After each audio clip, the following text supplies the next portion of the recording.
పరిశుద్ధత, పరిశుభ్రత అనే విషయాన్ని ఆలోచన చేస్తాం. పరిశుభ్రత,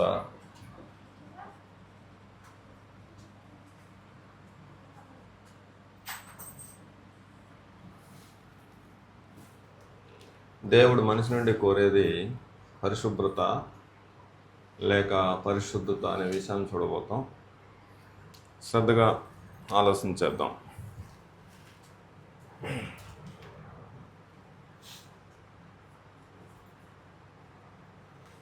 మానవుడు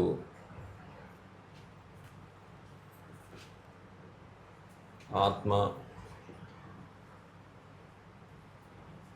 శరీరాల కలయిక అన్నమాట.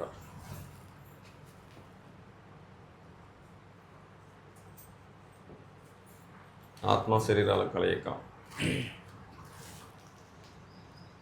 ఆత్మ అనేది పరమాత్మ నుండి వచ్చింది.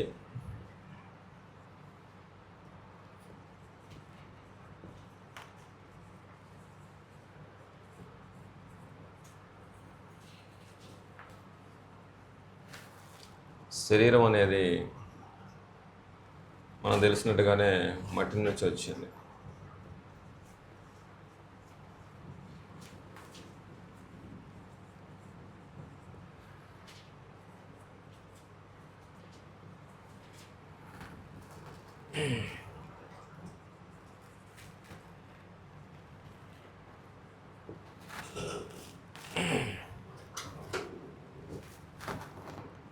శరీరానికి కావాల్సింది పరిశుభ్రత,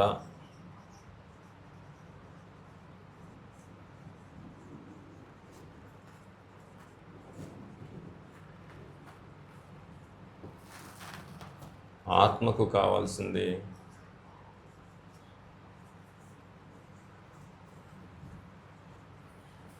పరిశుద్ధత.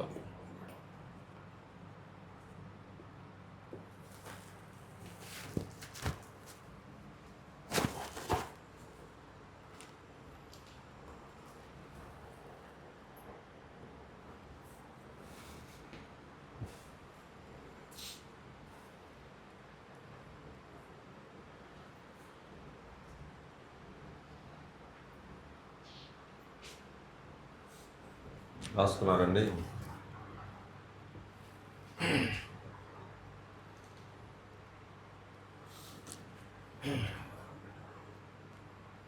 తానంటే ఆత్మ అని ఎరగని వారు పరిశుభ్రత గురించి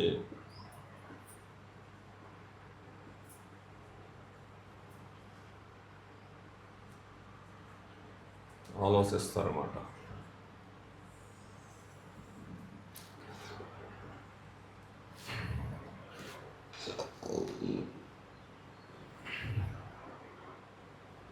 తానంటే ఆత్మని ఎరగని వాళ్ళు పరిశుద్ధత గురించి, ఆత్మని ఎరగని వారు పరిశుభ్రత గురించి ఆలోచన చేస్తారు.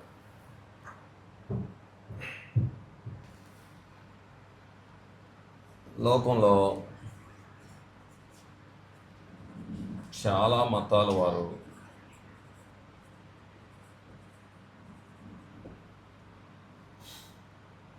పరిశుభ్రతకే ప్రాముఖ్యతనిస్తారన్నమాట.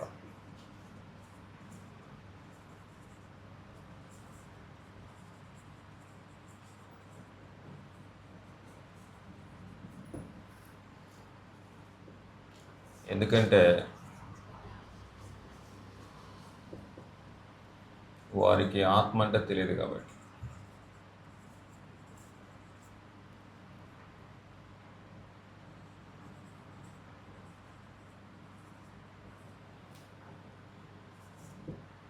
ఉదాహరణకు కొన్ని మతాల వారు మందిరానికి వెళ్ళేటప్పుడు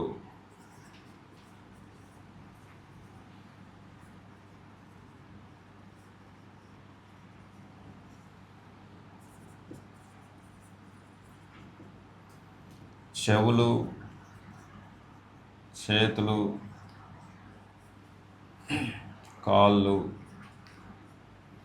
శుభ్రం చేసుకొని వెళ్తుంటారు.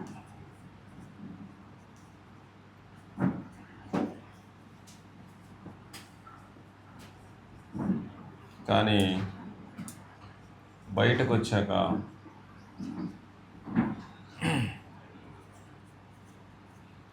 మళ్ళీ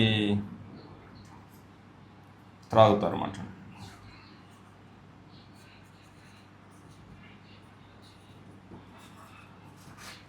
అన్నీ చేస్తుంది.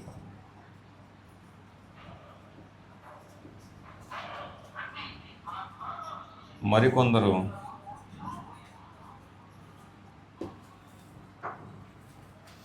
గుడిలో ఉన్నప్పుడే మంచిగా ఉండాలనుకుంటారండి. గుడిలో ఉన్నప్పుడే మంచిగా ఉండాలి అనేసి వాళ్ళ ఉద్దేశం అన్నమాట. బయట ఎలా ఉన్నా పర్వాలేదు అనే ఉద్దేశం అన్నమాట అండి. బయట ఎలా ఉన్నా పర్వాలేదు అనేది వాళ్ళ ఉద్దేశం.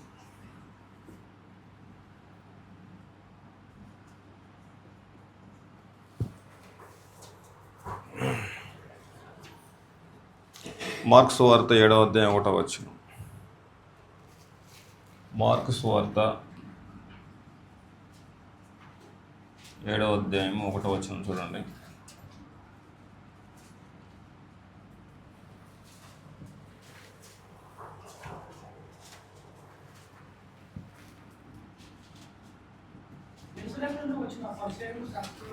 పరిసయ్యులు శాస్త్రుల్లో కొందరు ఆయన యొద్దకు కూడి వచ్చిరి. ఆయన శిష్యుల్లో కొందరు అపవిత్రమైన చేతులతో కడుక్కోకుండా చేతులతో భోజనం చేయటం చూసిరి.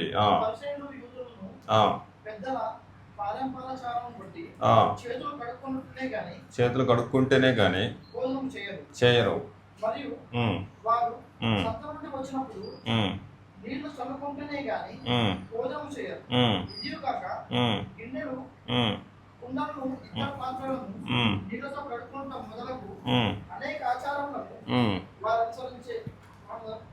అనుసరించేవారు. కాబట్టి ఇక్కడ పరిసయ్యులు అనేవాళ్ళు యేసు ప్రభు జీవించిన కాలంలో పరిసయ్యులు అనేవాళ్ళు శరీర శుభ్రత గురించి పరిసయ్యులు అనేవాళ్ళు శరీర శుభ్రత గురించి ఆలోచన చేస్తున్నారండి. ఏది చేతులు కడుక్కోకుండా ఆనందం అంటున్నారు. వీళ్ళు కాళ్ళు చేతులు కడుక్కోవాలి కదా భోజనం చేసేటప్పుడు అంటున్నారు అన్నమాట. లూకా సువార్త 11వ అధ్యాయం 37వ వచనం చూడండి. లూకా సువార్త 11వ అధ్యాయం 37వ వచనం. ఆయన మాట్లాడుచుండగా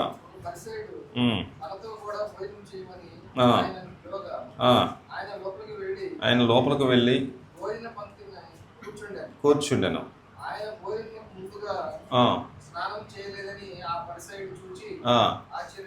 అది ఇక్కడ పరిసైడ్ ఇక్కడ కూడా పరిసైడ్ వేసిన వారిని స్నానం చేయకుండా భోజనం చేస్తున్నాం ఏంది అన్నారు. కాబట్టి పరిసైడ్ యొక్క పరిస్థితి ఎలా ఉందంటే శరీర శుభ్రత గురించి ఆలోచన చేస్తున్నారా, వీళ్ళు ఆత్మశుద్ధి గురించి ఆలోచన చేస్తున్నారనమాట.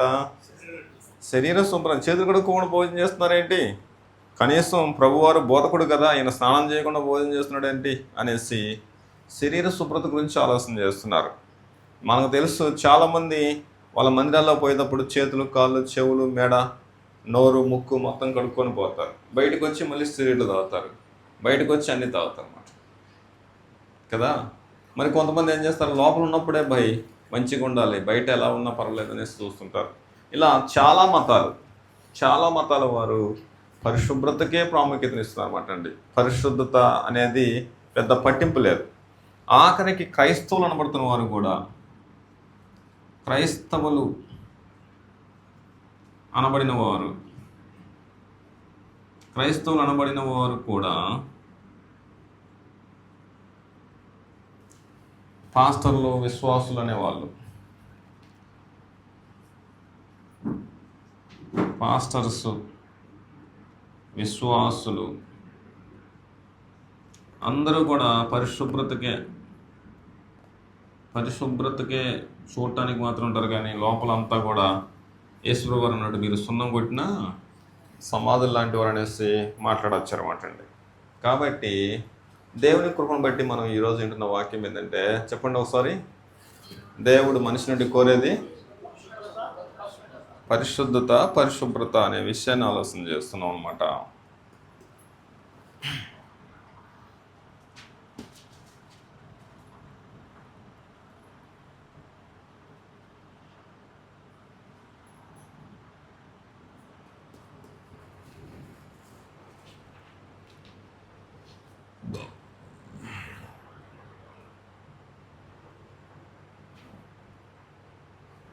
అయిపోయిందా? రాసుకున్నారా?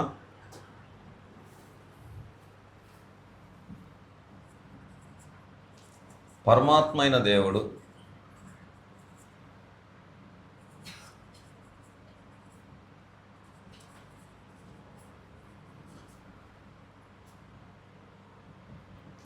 మనిషి నుండి కోరేది పరిశుద్ధత.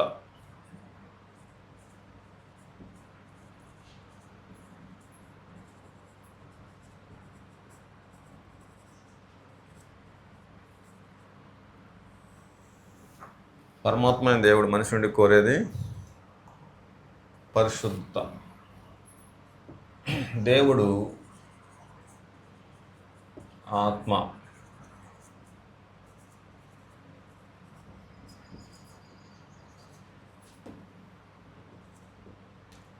మనిషిని కూడా ఆత్మగానే సృజించాడు.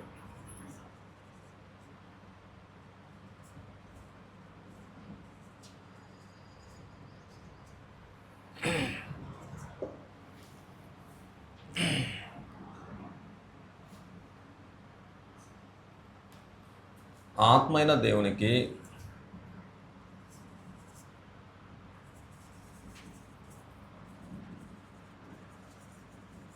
కావాల్సింది ఆత్మశుద్ధి అనమాట అండి. ఆత్మలో పరిశుద్ధత. మత్తయి సువార్త 5వ అధ్యాయము 8వ వచనం. మత్తయి సువార్త 5వ అధ్యాయం 8వ వచనం. ధన్యులు దేవుని చూచెదరు అంటాడండి. హృదయ శుద్ధి కలిగి ఉండాలి అంటాడు. ఎందుకంటే నేను పరిశుద్ధుని కాబట్టి మీరు కూడా పరిశుద్ధులై ఉండాలి అంటాడండి. పేతురు రాసిన మొదటి పత్రిక 1:14. పేతురు రాసిన మొదటి పత్రిక 1వ అధ్యాయం 14 నుంచి 16 వచనాలు. దేవుడు పరిశుద్ధుడు గనుక అది కానీ నేను పరిశుద్ధుడను గనుక అందరూ పరిశుద్ధులై ఉండాలంటాడు.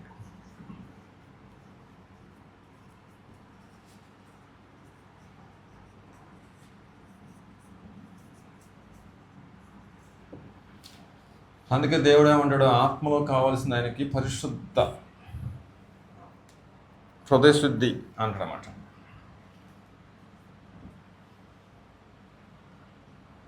నేను పరిశుద్ధుని కనుక మీరు కూడా పరిశుద్ధులై ఉండాలి అంటాడు. కాబట్టి ఏ ఒక్కడు నశించిపోవడం ఆయనకి ఇష్టం లేక తండ్రి అయిన దేవుడు ఏమంటున్నాడంటే అందరూ మారుమనసు పొంది రక్షించబడాలని. పేతురు రాసిన 2వ పత్రిక 3:9 అండి. పేతురు రాసిన 2వ పత్రిక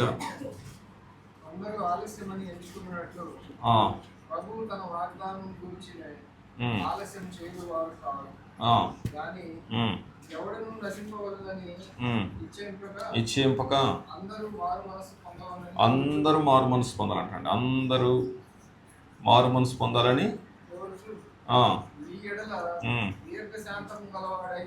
అదండి. అందరూ మారు మనసు పొంది 6వ వచనం ప్రకారంగా మార్క్స్ వార్తలో చెప్పినట్టుగా మారు మనసు పొంది రక్షణ పొంది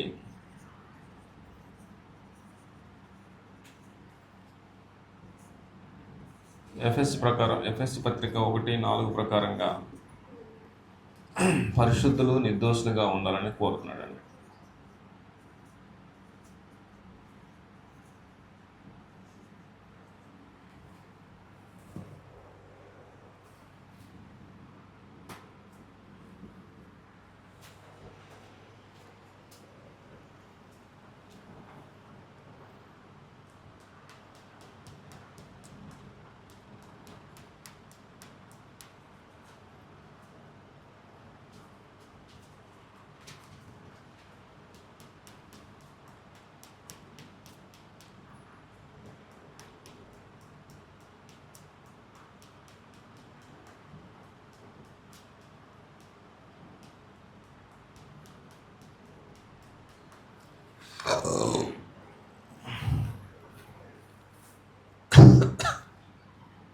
ఎక్కడక్కడ పరిశుద్ధత కావాలంటే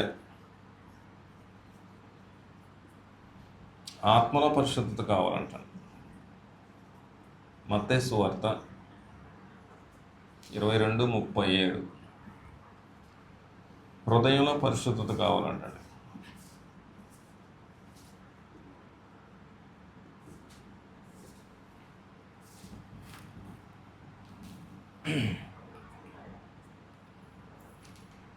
పేతురు రాసిన 2వ పత్రికలో 2:14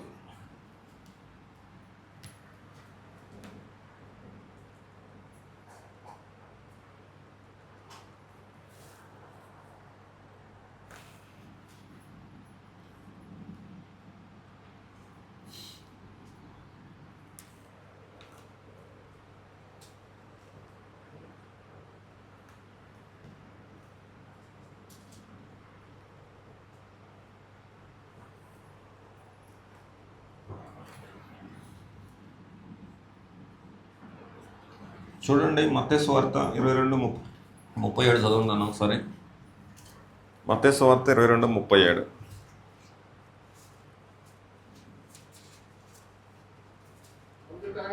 అందుకు ఆయన నీ పూర్ణ హృదయంతో, నీ పూర్ణ ఆత్మతో, మనస్సుతో, అదిగోండి, నీ పూర్ణ మనస్సు, నీ పూర్ణ హృదయం, నీ పూర్ణ ఆత్మతో నీ దేవుడైన ప్రభువుని ప్రేమించాలంటే మొత్తం పూర్ణంగా పరిశుద్ధంగా ఉండాలంటండి. పూర్ణంగా పరిశుద్ధంగా ఉండాలి. సగం అది సగం ఇది కాదనమాట అండి. దేవుడు అంగీకరించడు అనమాట అండి. మనందరూ తెలుసు, మనిషిని పుట్టించింది ఎవరు అనమాట అండి? Praveen sir, Pratap sir. దేవుడు బొమ్మని ఎలా చేశాడు? మట్టితో చేశాడు. బొమ్మ లోపలికి ఎవరిని పంపించాడు? ఆత్మను పంపించాడు. ఇంతకు ప్రతాప్ అంటే ఎవరు అనమాట అండి? ఆత్మ. ప్రతాప్ అంటే ఆత్మ. ప్రతాప్ మనందరం నిన్న చూసాం. ఆత్మలో ఏమేం భాగాలు ఉంటాయి? ఆత్మలో హృదయం, మనస్సాక్షి అని చూసాం. శరీరంలో ఏం భాగాలు ఉంటాయని చూసాం మనం. తల, మండం, అవయవాలు. రైట్. కాబట్టి ఆత్మశుద్ధి అంటే హృదయం శుద్ధిగా ఉండాలి, మనస్శుద్ధిగా ఉండాలి, మనస్సాక్షి శుద్ధిగా ఉండాలి. టోటల్గా ఆత్మతో ఆరాధించడం అంటే అర్థం ఏంటంటే ఈ మూడు శుద్ధి లేకుండా చేసే ఆరాధన దేవుడు అంగీకరించడం అన్నమాట. కాబట్టి దేవునికి కావాల్సింది ఈ మూడిట్లో శుద్ధి. అంటే హృదయంలో నుంచి ఆలోచనలు వస్తాయి, మనసులో నుంచి కోరికలు వస్తాయి, మనస్సాక్షి వాటిని కంట్రోల్ చేసి దోషారోపణ చేస్తుంటుంది అనమాట అండి. కాబట్టి దోషారోపణ చేయని మనస్సాక్షి కలిగి ఉండి మనస్సు పవిత్రంగా ఉంచుకొని హృదయం పరిశుద్ధంగా కాపాడుకుంటే అప్పుడు ఆత్మ పరిశుద్ధంగా ఉంటుంది అనమాట అండి. కాబట్టి పరిశుద్ధుడైన దేవునికి ఆత్మశుద్ధి గలవారు కావాలి. పరిశుద్ధుడైన దేవునికి ఎక్కడ శుద్ధి కావాలంటమ్మా? శరీరం ఎలా ఉన్నా సరే ఆయనకు అనవసరం. పరిశుద్ధుడైన దేవునికి కావాల్సింది ఆత్మశుద్ధి గలవారు ధన్యులు అని అనమాట అండి. అందుకే అక్కడ ఏమంటాడంటే,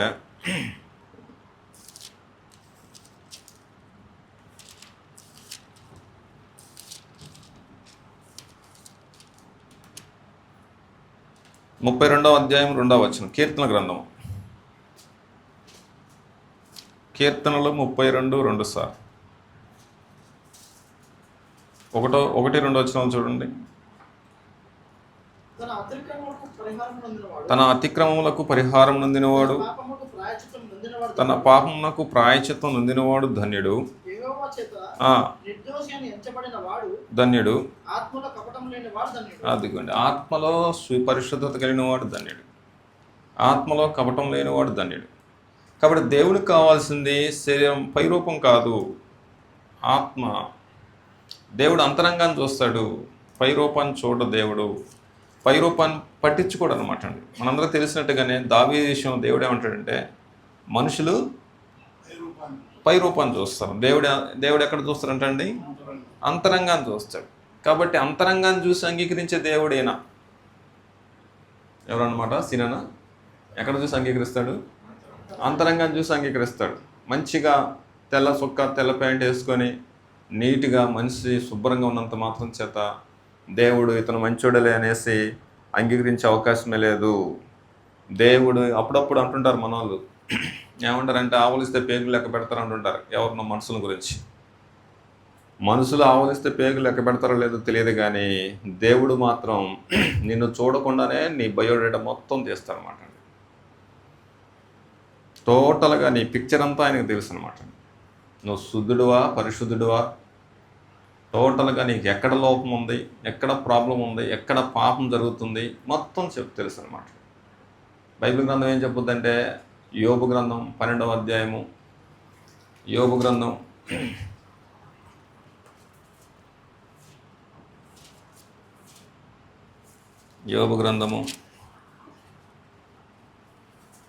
11వ అధ్యాయము 11వ వచనం చూడండి ఒకసారి.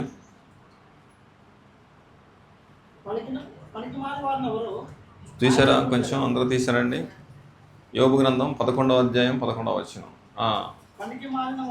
పనికి మాలిన వాడెవడో ఆయనే ఎరుగును కదా, పరిశీలన చేయకయే అది పరిస్థితి. ఏం తెలుసు అంటనా? కొంతమంది డాక్టర్స్ ఏమంటారంటే, రానేష్ అన్న సార్ నాకు మంచిగా లేదు సార్, అలా కొంచెం నీ నాలుగు చూపించండి అంటారు వాళ్ళు కొంతమంది కదా, ఆయుర్వేద డాక్టర్స్. నేను నాలుగు చూపించి, నాలుగు చూసిన వెంటనే నీకు ఈ ప్రాబ్లం ఉంది అంటారన్నమాట. ఏం సార్ ప్రతాప్ సార్, మన ఇంగ్లీష్ డాక్టర్స్ ఏం చేస్తారు, ఈ టెక్స్టులు రాసుకోండి, ఈ టెక్స్టులు మొత్తం చేయించుకోండి అని అంటారు. కానీ కొంతమంది నాడి పట్టుకొని నీకు ఈ ప్రాబ్లం ఉంది రాజేష్, నీకు ఈ ప్రాబ్లం ఉంది అని చెప్పేస్తారు. కరెక్ట్గా వాళ్ళు చెప్పినట్టుగానే ఉంటుంది, ఎందుకంటే వాళ్ళకు నాడీ వైద్యం తెలుసు కాబట్టి. నీకు ఎక్కడ ప్రాబ్లం ఉందో తెలుసుద్దంటండి. వాత పిత్త కఫ దోషాలను బట్టి నీకు ఎక్కడ ప్రాబ్లం జరుగుతుందో, లివర్లో ఉందా ప్రాబ్లము, కిడ్నీలో ప్రాబ్లం ఉందా, వాళ్ళు కనిపెట్టగలరు, చెప్పగలరు. చెక్ చేయాల్సిన పని లేదు. మీరు హార్ట్ అటాక్ రాబోతుంది అన్నాడంట మొన్న ఈ మధ్య ఒక పెద్ద ఆయన ఆయాసంతో వచ్చాడంటండి. ఇప్పుడు దాకా ఆయనకి ఎప్పటికీ హార్ట్ అటాక్ రాలేదంట రాజేష్. భార్య భర్తలు ఇద్దరు వచ్చారంట. ఇద్దరు వస్తే, సార్ మా ఆయన ఊరుకుని ఆయాసపడుతున్నాడు చూడండి అన్నాడంట. ఆయన చేయి పట్టుకొని, ఇంకా గంటలో ఆయనకు హార్ట్ అటాక్ రాబోతుంది అన్నాడు. అసలు ఆయన హార్ట్ ప్రాబ్లమే లేదనేది వాళ్ళ ఉద్దేశం, రాలేదు ఇప్పుడు దాకా. కానీ నాడీ వైద్యం దగ్గరకు పోయారంట వాళ్ళిద్దరు కలిసి, భార్య భర్తలు పోయి చేపట్టుకుంటే ఈయనకు ఒక గంటలో హార్ట్ అటాక్ రాబోతుంది, కాబట్టి అర్జెంటుగా సూపర్ స్పెషాలిటీ హాస్పిటల్ తీసుకెళ్ళండి అన్నాడు. ఇప్పుడు దాకా రాలేదు, ఈయన భయపెడుతున్నాడు, ఏదో డబ్బులు నోకడానికి అనుకున్నారట. అనేసి బయట హాల్లో ఒక ఫ్యాన్ కింద కూర్చున్నారంట. కూర్చున్నట్టే ఒక అర్ధగంట తర్వాత కూలిపోయాడు. చెప్పింది నమ్మలేదు, కుప్పకూలిపోయాడంట. కుప్పకూలిపోయి వాళ్ళు ఏం చెప్పారు డాక్టర్ గారు, ముందుగానే తీసుకెళ్ళండి అన్న. తీసుకెళ్లకుండా వీళ్ళు అక్కడ కుప్పకూలిపోయేసారు కదా. అప్పుడు మళ్ళీ ఏం దగ్గర తీసుకొచ్చాం. సార్ నువ్వు చెప్పింది కరెక్టేనండి, మేము నమ్మలేదు, ఇలా అయింది సార్, ఒంటంతా చెమట పడుతుంది, కుప్పకూలిపోయాడు, నోట మాట రావట్లేదు, ఏం చేయాలి సార్ అన్నప్పుడు మళ్ళీ ఆయన ఏదో మళ్ళీ నొక్కేసేసి అది చేసి ఇది చేసి మళ్ళీ చేసేసి పంపించారంట హాస్పిటల్. మళ్ళీ కొంచెం అతన్ని తెప్పరలా చేసి. కొంతమందికి తెలుస్తుంది అన్నమాట అండి, నాడి పట్టుకుంటే, నాలుక చూస్తే, కళ్ళు చూస్తే, చేతులు చూస్తే అర్థమైపోయింది కొంతమందికి. అలాగే దేవునికి అసలు చూడకుండానే చెప్తారన్నమాట. నీకు ఎక్కడ పాపం జరుగుతుందో ఏం చెప్పాడనమాట అండి యేసు గారు, నువ్వు భర్తను తీసుకొస్తే నేను నీళ్ళు ఇస్తానమ్మా అని చెప్పి. ఆమె ఏమంటది, అబ్బా నాకేం లేడప్పా, ఆయనకి తెలియదు అనుకుందా, నాకు అసలు భర్తల గిర్తలు ఎవరు లేరప్పా అని చెప్పేసి. లేరా, ఆల్రెడీ నీకు 5గురు ఉన్నారు కదా.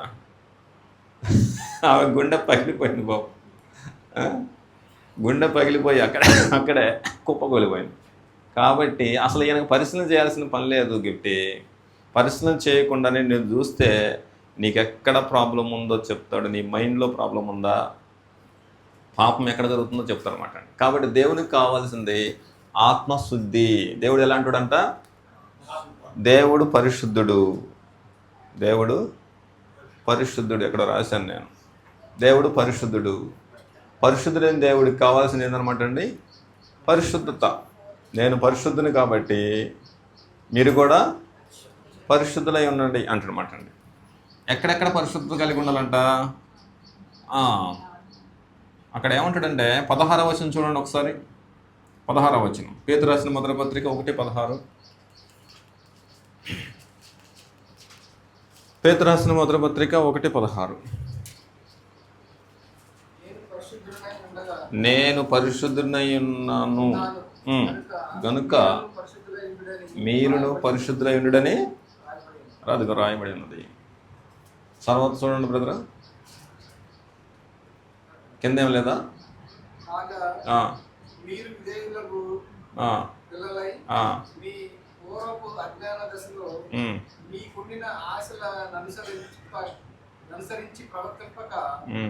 మిమ్మును పిలిచిన వాడు పరిశుద్ధుడై ఉన్న ప్రకారము సమస్త ప్రవర్తన యందు పరిశుద్ధులై ఉండు. ఎక్కడెక్కడ పరిశుద్ధత కావాలండి? సమస్త ప్రవర్తన యందు. సమస్త ప్రవర్తన అంటే సమస్త ప్రవర్తన ఏంది అంటాడు గిఫ్టీ. సమస్త ప్రవర్తన అంటే అర్థం ఏంటనమాట అండి? నీ హృదయంలో, నీ మనస్సులో, నీ మనస్సాక్షిలో. ఇంకా ఏమంటాడు తెలుసా? పేతురు రాసిన 2వ పత్రిక 2:14 చూడండి సార్. పేతురు రాసిన 2వ పత్రిక 2:14. వ్యభిచారణ చూసి ఆశించచ్చు అంటే కళ్ళల్లో పరిశుద్ధత కావాలంట రాజేష్. కళ్ళల్లో పరిశుద్ధత.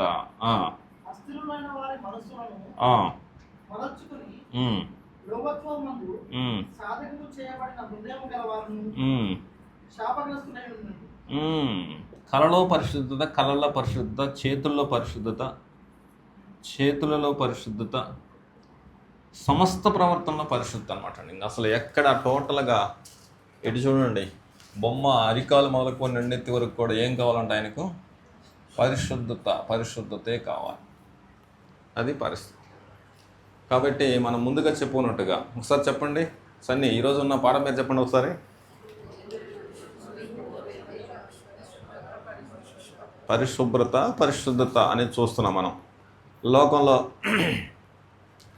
మనుషులు ఆత్మ శరీరాల కలయిక అన్న సంగతి మనకు తెలుసు. ఎందుకంటే దేవుడైన యెహోవా నేలమట్టితో నరుని నిర్మించి వారి నాశనంలో ఊదాడు అనమాట అండి.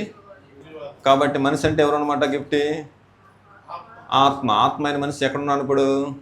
శరీరంలో ఉన్నాడు, దేహంలో ఉన్నాడు అనమాట అండి. కాబట్టి ఆత్మ పరమాత్మ నుంచి వచ్చింది, శరీరం మట్టి నుంచి వచ్చింది అనమాట అండి. శరీరానికి కావాల్సింది పరిశుభ్రత, ఆత్మ కావాల్సింది పరిశుద్ధత. లోకంలో చాలా మతాలు ఉన్నాయి కానీ పరిశుద్ధతకు ప్రాముఖ్యత లేదు వాడి దగ్గర. ఈ సంగతి మనందరూ తెలిసి ఉండొచ్చు అనుకుంటున్నాను. చాలా మతాలు ఉన్నాయి, రకరకాల మతాలు చెప్పుకోవడానికి చాలా ఉన్నాయి కానీ లోపల ఉన్నంత వరకే కొంచెం నీట్గా మంచిగా కూర్చొని లేడీస్ జెంట్స్ నీట్గా ఉంటారు. బయటకు వచ్చిన తర్వాత విచ్చలవిడి కార్యక్రమాలు చేయటం మనం చూస్తూ ఉంటాం. లోపల ఉన్నప్పుడు మాత్రం చక్కగా స్నానం చేసి బొర్లాడి దండాలు పెడుతుంటారు. బయటకు వచ్చిన తర్వాత పిచ్చి పిచ్చి పనులు చేయడం మనం చూస్తుంటాం బయట మతాలలో. ఎందుకంటే వాళ్ళకి ఆత్మ గురించి తెలియదు కాబట్టి. ఆత్మ అనేది ఒకటి ఉంది, ఆత్మశుద్ధి కలిగి ఉండాలన్న సంగతి తెలియదు అనమాట అండి. కాబట్టి మందిరాల్లో ప్రవేశించినప్పుడు మాత్రమే శుభ్రం చేసుకొని పోతారు, గుళ్ళో ఉన్నప్పుడు మాత్రమే మంచిగా ఉంటారు, బయటకు వచ్చిన తర్వాత విచ్చలవిడి ప్రవర్తన చేస్తుంటారు. ఆ సంగతి యోధా మతస్థులు కూడా అదే పరిస్థితి ఉన్నారు. యోధా మతస్థులు అనేటి పరిసయ్యులు సద్దుకాయలు అదే స్థితిలో ఉన్నారు. క్రైస్తువులు అనబడిన వారు కూడా ఈరోజు అదే పరిస్థితి అనమాట అండి. చర్చిలో ఉన్నంతసేపు మాత్రం కిక్కుమంటారు అనమాట అండి. బయటకు వస్తే మాత్రం అత్తకి కోడలకు పడదు, భార్య భర్తలకు పడదు, చుట్టుపక్కల వాళ్ళకు పడదు. నోరు ఎత్తితే మాత్రం బండబూతులు వచ్చేస్తాయి. మళ్ళీ ఆదివారం పూట ప్రార్థన ఆరాధన చేస్తుంటారు అనమాట. నువ్వు ఎక్కడున్నా బయట ఉన్నా మరి ఎక్కడున్నా సరే నీలో కావాల్సింది ఏంటంట? పరిశుద్ధత అనడం.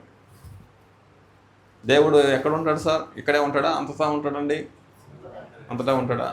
మీ ఇంట్లో కూడా ఉంటాడా అంటాడు అనమాట అండి. మీ ఇంట్లో ఉన్నప్పుడు మా మక్కని తిట్టేటప్పుడు అక్కడ దేవుడు ఉంటాడా? ఉంటాడా? బాగా తిడుతున్నావు అంటాడా? ఏమంటాడు సార్? బాగా తిడితేనే పడతారు ఆడవాళ్ళు, అవసరమైతే కొట్టు తన్ను అంటాడా? నోటితో బూతులు తిట్టి చేతులతో కాళ్ళతో కొట్టి ఆరాధన చేసుకోవచ్చా? తీసుకోకూడదు అనమాట. తీసుకోకూడదు.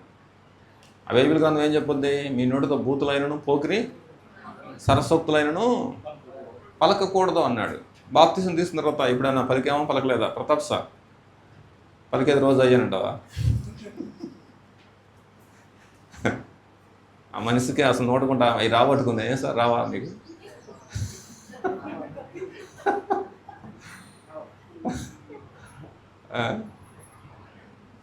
అయితే సమరయ స్త్రీని చూసి అసలు చూడకుండానే లోపల ఆవిడ బయట మొత్తం బయట పెట్టిన దేవుడు నీ గురించి పూర్తిగా తెలుసు అనమాట. ఆయన నువ్వు పరలోకానికి పనికొస్తావా పనికిరాడా సంగతి కూడా తెలుసు ఆయనకి. బయట ఏసాలు వేసినట్టుగా ఇక్కడ ఏసాలు పనికిరావు. దేవునికి కావాల్సింది ఎక్కడ ఏంటనమాట? అంతరంగంలో పరిశుద్ధత. ఎక్కడనమాట చెల్లి? అంతరంగంలో పరిశుద్ధత. అంతరంగాన్ని చూస్తాడు. లోపల కల్మషం ఉందా, కపటం ఉందా, ద్వేషం ఉందా, పగ ఉందా, కక్ష ఉందా, సమాధానం ఉందా లేదా మొత్తం చూస్తారన్నమాట. ఎక్కడ ప్రాబ్లం ఉన్నా సరే దేవుడు దాన్ని అంగీకరించడు. ఎక్కడ ప్రాబ్లం ఉన్నా సరే దేవుడు దాన్ని, నీ హృదయం దేవుని ఎదుట సరైనదిగా లేదు అంటాడు పేతురు గారు. ఎవరితోటి? నీ హృదయం దేవుని ఎదుట సరైనదిగా, గారడివాడైన సీమోన్ తోటి నీ హృదయం సరైనదిగా లేదంటాడనమాట. అదనమాట. అదిగో ఆ నక్కతో ఇలా చెప్పు అంటాడు యేసువారు.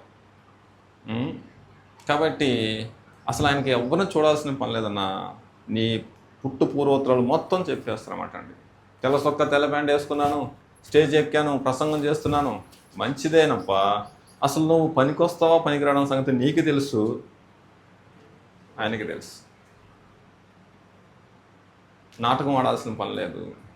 నాటకాలు ఆడితే ఇక్కడ పబ్బం కప్పుకుంటాం, ఆడిగిపోతే అడుగు పెట్టని ఛాన్స్ కూడా లేదు. నేను పరిశుద్ధుని కాబట్టి మీరు కూడా సమస్త ప్రవర్తనలో పరిశుద్ధ. సమస్త ప్రవర్తన అంటే అర్థం ఏంటంటే నీ హృదయంలో, నీ మనస్సులో, నీ కళ్ళల్లో పరిశుద్ధత. కళలో పరిశుద్ధత కావాలంట. కళలో అంటే అక్కడ అంటాడు పేతురు రాసిన పత్రికలో. యోధా పత్రిక కూడా చూడండి ఒకసారి. యోధా పత్రిక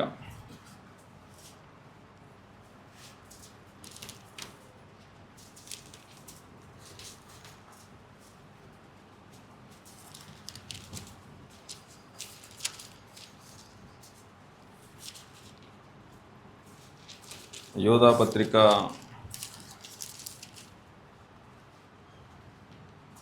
7వ వచనం. ఆ ప్రకారముగానే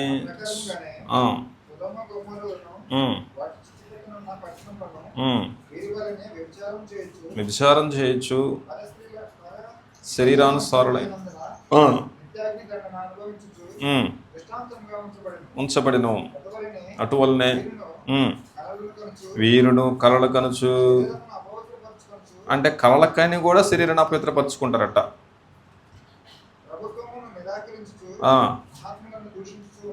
లోపల దూషించినా కూడా పాపమేనమాట అండి. కాబట్టి దేవునికి కావాల్సింది రాజేష్ గారు సమస్త ప్రవర్తనలో పరిశుద్ధత. ఏం కావాలంట? సమస్త ప్రవర్తనలో పరిశుద్ధత. అది పరిస్థితి. ప్రతాప్ సార్, యేసు ప్రభు వారిలో ఎక్కడ ప్రాబ్లం ఉంది చెప్పండి? చిన్న ప్రాబ్లం ఎక్కడ లేదా? అరికాలు మొలకు నెత్తి వరకు మనసులో కానీ హృదయంలో కానీ ఎక్కడ ఎలాంటి కపటము లేదు. ఆయన గురించి సాక్ష్యం చెప్పారు శిష్యులు. ఆయనలో ఏ కపటం లేదన్నాడు. యోహాను అయితే ఏమన్నాడంటే ఆయనలో ఏ పాపము లేదన్నాడు. 12 మంది శిష్యులు 12 కెమెరాలు పెట్టుకొని 24 కళ్ళు పెట్టుకొని 3.5 సంవత్సరాలు పరిశీలన చేశారు. ఒక్క పాపం కనిపించలేదు.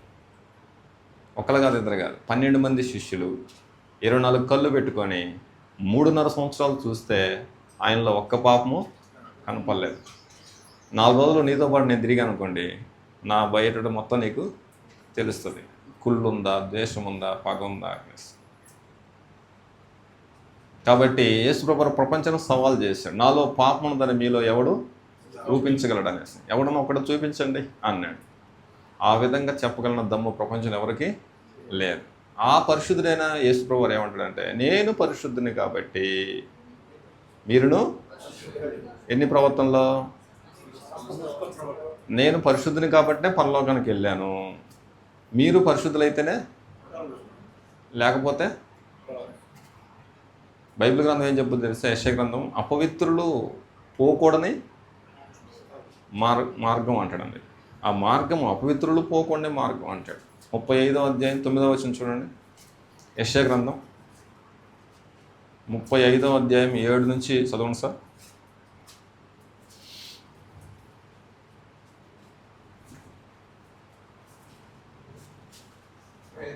ఎండమావు మలగడులను 35:7 సార్.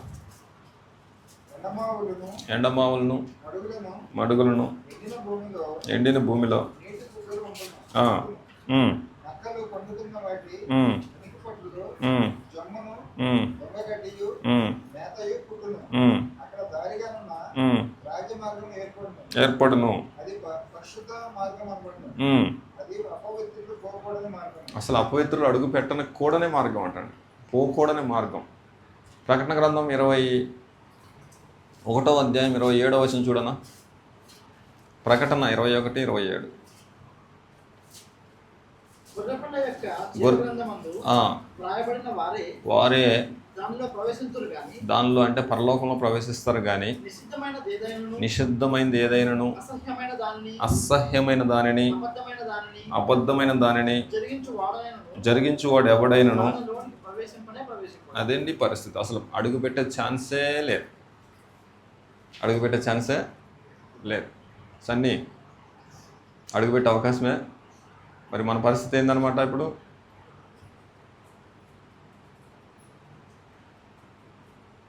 మన పరిస్థితి ఊరికనే ఎవరికి చెప్పంలే నేను. మన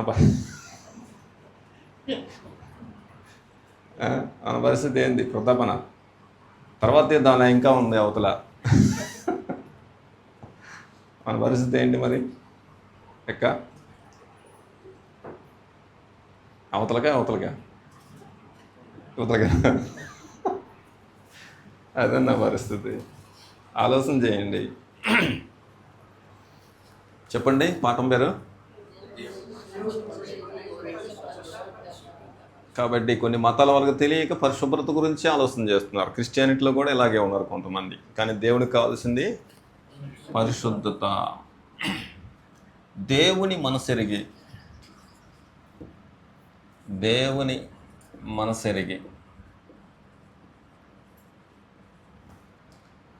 పరిశుభ్రత కంటే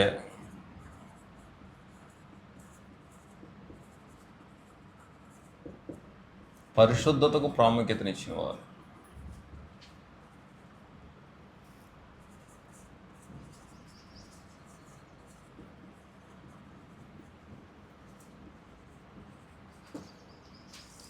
దేవుని మనసెరిగి పరిశుభ్రత కంటే పరిశుద్ధతకు ప్రాముఖ్యతనిచ్చిన వారు ఎవరున్నారు బైబిల్లో?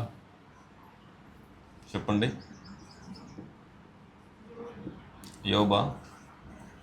యోబు ఉన్నాడు కదా, యోసేపు ఉన్నాడు. అమ్మా సౌలు మీ ఇంటి పక్కన సౌలా? మరి ఎవరు? పౌలు, అపోస్తలుడు పౌలు. ఇంకా యోబు గారు కొడుకులు పోయారు, కూతుర్లు పోయారు, ఆస్తి పోయింది, అంతస్తు పోయింది, ఆరోగ్యం కూడా పోయింది. ఏమైనా ఉందా ఆయన దగ్గర? ఏం లేదు. సంతానం పోయింది, ఆస్తి పోయింది, అంతస్తు పోయింది, ఆరోగ్యం పోయింది, సమస్తం పోయింది. సమస్తం పోయినా కూడా ఆయన బైబిల్ గ్రంథం ఏం చెప్పుద్ది? ఆయన నోటి మాటతోనైనను దూషించలేదంటది. యోబు గ్రంథము 2వ అధ్యాయము 6వ వచనం చదవను ఒకసారి. 2వ అధ్యాయం 6వ వచనం. అందుకు యెహోవా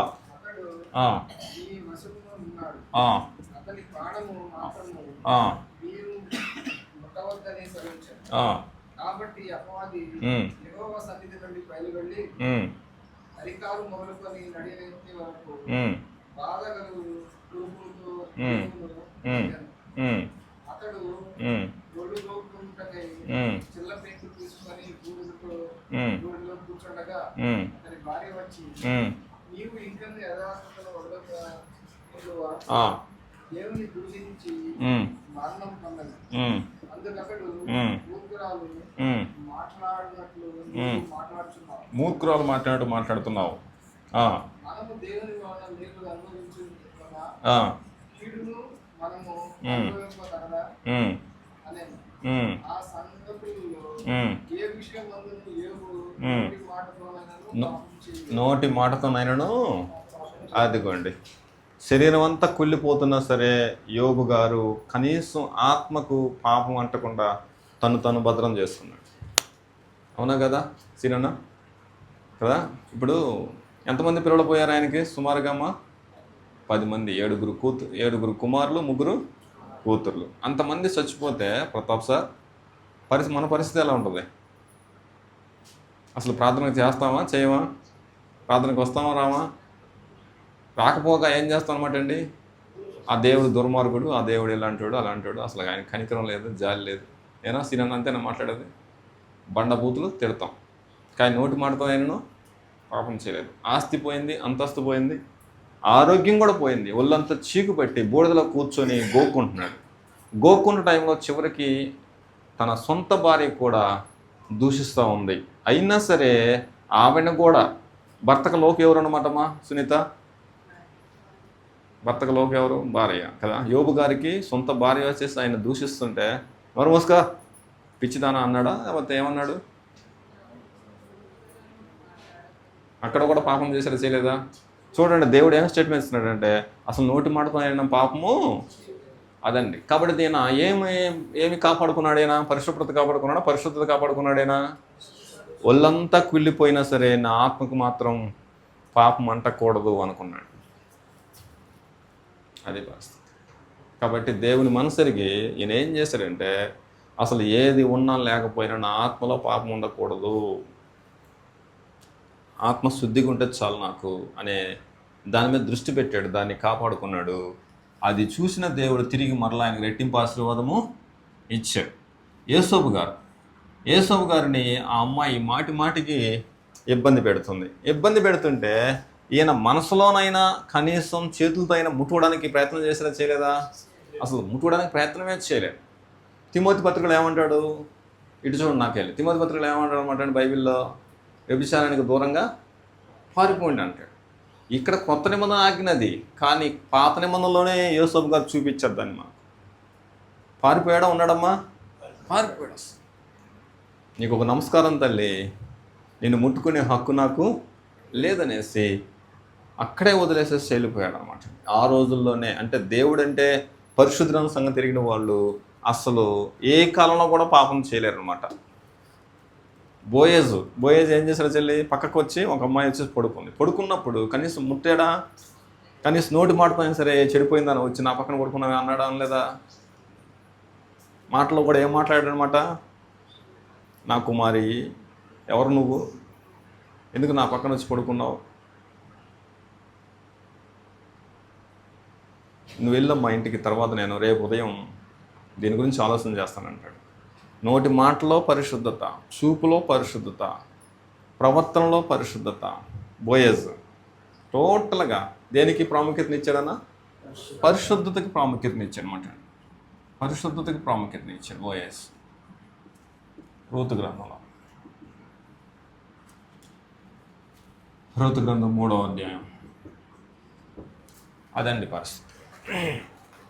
అలాగే లాజరు, పౌలు కూడా ఏమంటాడు? నేను క్రీస్తుని పోలి నడుచుకున్నాననే మాట ఉపయోగిస్తాను. లాజర్ అయితే ఏం చేసినమాట అండి? లాజర్కి ఒళ్ళంతా బాగుందా బాగాలేదా రాజేష్?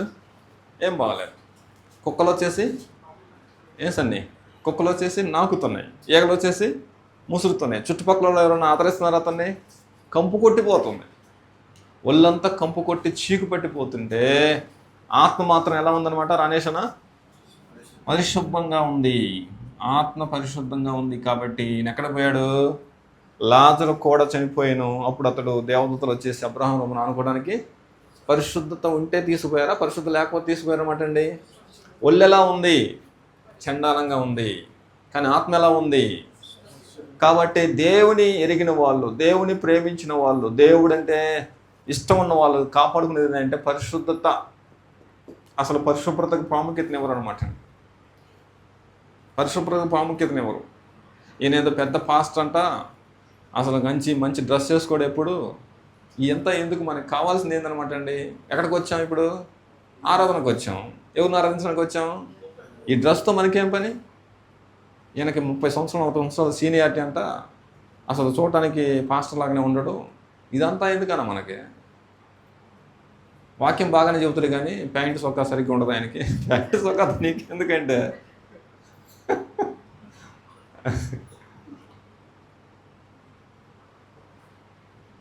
ఈ టౌన్లో హైదరాబాద్లో, గుంటూరులో, విజయవాడలో, బెంగళూరులో ఇదంతా చూసేది పైరూపమే. పైరూపాన్ని నువ్వు అట్రాక్షన్ చేస్తే నువ్వు నాశనం అయిపోతావు. కావాల్సింది ఏంటంటే ఆత్మశుద్ధి, ఆత్మలో పరిశుభ్రత. ఆత్మశుద్ధి గలవారు ధన్యులు. బైబిల్ గ్రంథం ఏం చెప్పొద్దంటే హృదయంలో శుద్ధి లేకుండా ఎవడు ప్రభుని, హెబ్రీ పత్రిక 12వ అధ్యాయం 14వ వచనం చూడండి. హెబ్రీ పత్రిక 12:14. అందరితో సమాధానమును పరిశుద్ధతయు కలిగి ఉండుటకు అదుగో బాప్తిసం తీసుకున్న మనం ఎంతప్పటికీ పరిశుద్ధత కలిగి ఉండడానికే ప్రయత్నించాలి. తర్వాత చూడయా, పరిశుద్ధత లేకుండా చూడడు చేరడు. ఎక్కడ చేరడనా? ప్రతాపన ఇందా చదువుకున్నాం కదా, అసలు అందులో అడుగుపెట్టే ఛాన్సే అదండి పరిస్థితి. పరిశుద్ధత లేకుండా అన్నాడని. హెబ్రీ పత్రిక 12:14. పరిశుద్ధత లేకుండా ప్రభుని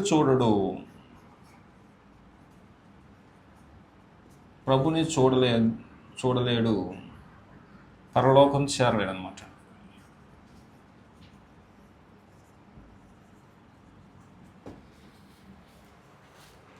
అలాగే దావీదు గారు కూడా ఆయనకి పాపం చేసిన తర్వాత ఒళ్ళంతా కూడా కుళ్ళిపోయేంత రోగం వచ్చింది.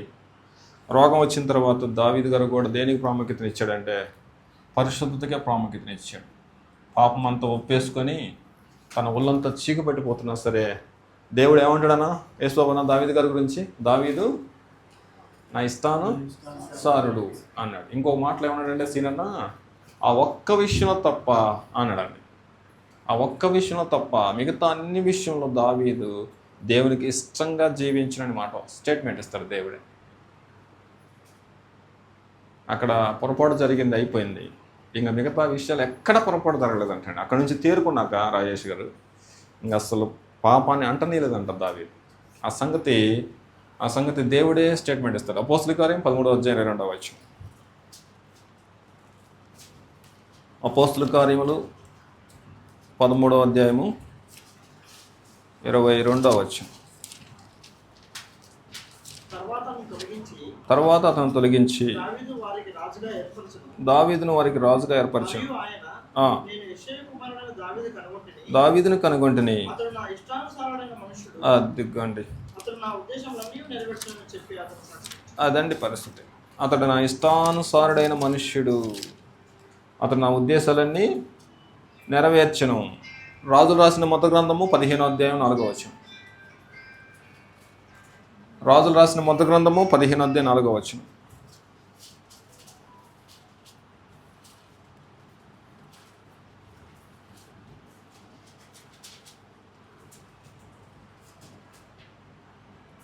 దావీదు హిత్తుడైన ఊరియా సంగతి తప్ప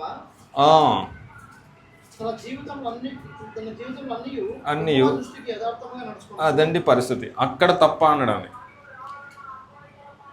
అక్కడ ఉరియా సంగతి ఎందుకు తప్ప తన జీవిత దినములన్నీ యెహోవా దృష్టికి యథార్థంగా, యెహోవా తనకిచ్చిన ఆజ్ఞలో దేని విషయం ఎందును తప్పిపోకుండెను అనడాన్ని.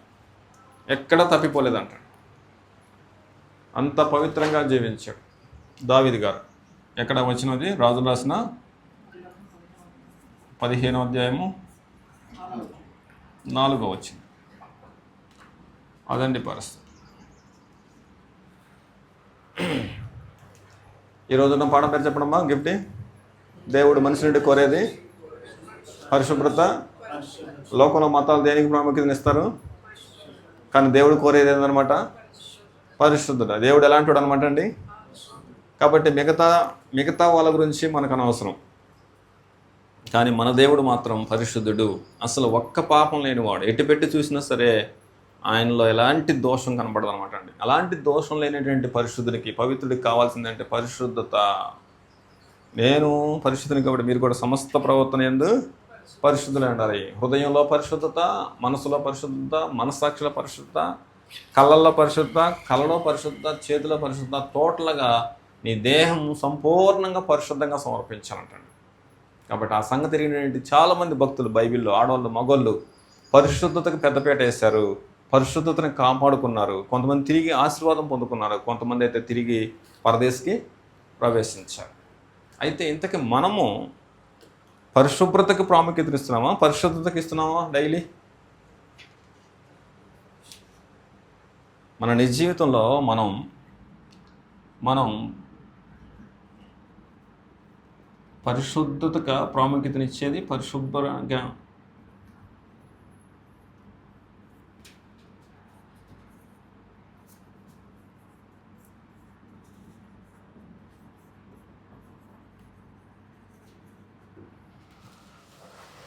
దేనికి ప్రాముఖ్యతనిస్తున్నాం? పరిశుద్ధతకు ప్రాముఖ్యతనిస్తే పరలోకరాజ్యం చేరే భాగ్యం దొరుకుతుంది. కానీ పరిశుభ్రతకు ప్రాముఖ్యతనిస్తే ధనవంతులాగా నరకానికి, పాతాళానికి పోయే భయంకరమైన ప్రమాదం ఉంటుందన్నమాట. కాబట్టి గుర్తెరిగి భయంతో యోబులాగా, లాజర్లాగా, దావీదులాగా పరిశుద్ధత కలిగి అన్ని విషయంలో దేవునికి ఇష్టంగా బతుకుదాం, పరలోకరాజ్యం చేరడానికి సిద్ధపడదాం. అటు కృప దేవుడు మనందరికీ దయచేయండి. ఇందులో ఏమైనా ప్రాబ్లం ఉంటే అడగండి. సన్నీ, ప్రతాపన, ఈ పాఠంలో ఏమైనా డౌట్ ఉంటే చెప్పండి. రాజేష్ సార్,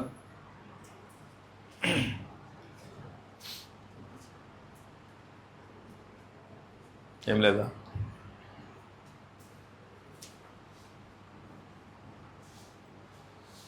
సరే.